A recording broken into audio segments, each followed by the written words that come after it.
सर्वांना नमस्कार. शालार्थ पगार या यूट्यूब चॅनलमध्ये आपल्या सर्वांचे स्वागत आहे. या व्हिडिओमध्ये आपण निपुण महाराष्ट्र अभियानाअंतर्गत मुख्याध्यापकांनी शालार्थ 2 येथे स्वतःची माहिती कशी अपडेट करावी हे आपण पाहणार आहोत. यासाठी सर्वप्रथम आपण शालार्थ पोर्टलला जाणार आहोत.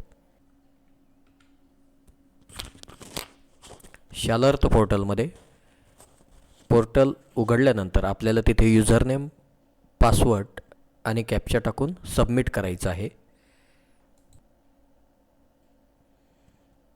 असे शाळेचे पोर्टल उघडेल.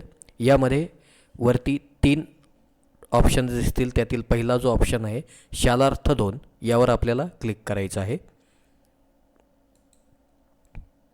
त्यानंतर डाव्या हाताला शालार्थ, त्याखाली डॅशबोर्ड, रिपोर्ट्स, ॲडमिन कॉर्नर असे ऑप्शन्स दिसतील. यामधील ॲडमिन कॉर्नर या ऑप्शनला आपल्याला क्लिक करायचं आहे. त्यामध्ये प्रिन्सिपल, ॲक्टिंग प्रिन्सिपल एंट्री या ऑप्शनला आपल्याला क्लिक करायचं आहे. त्यानंतर आपल्याला अशी स्क्रीन दिसेल.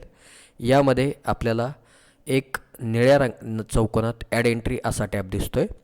यावर आपल्याला क्लिक करून जो शाळेचा इन्चार्ज HM असेल किंवा ग्रेडपात्र HM असेल त्याचा इथे आपल्याला शालार्थ ID टाकायचा आहे.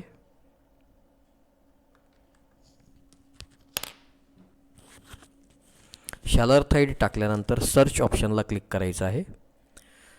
खाली आपल्याला सदर एम्प्लॉईची पूर्ण डिटेल दिसेल.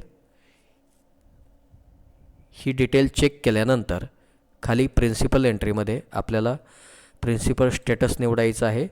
सदर प्रिन्सिपल जर ग्रेडपात्र असेल तर प्रिन्सिपल निवडायचं आहे आणि जर इन्चार्ज HM असेल तर ॲक्टिंग प्रिन्सिपल हा ऑप्शन निवडायचा आहे.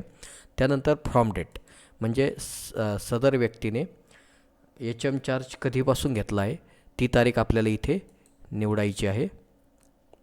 सदर तारीख निवडल्यानंतर आपल्याला सेव्ह या ऑप्शनवर क्लिक करायचं आहे.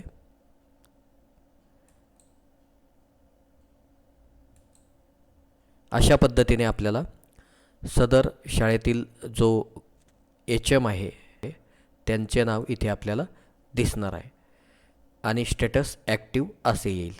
तर अशा पद्धतीने आपल्याला निपुण महाराष्ट्र अभियानाअंतर्गत शालार्थ 2 मध्ये मुख्याध्यापकांची माहिती अपडेट करायची आहे. यूट्यूब चॅनलला भेट दिल्याबद्दल धन्यवाद.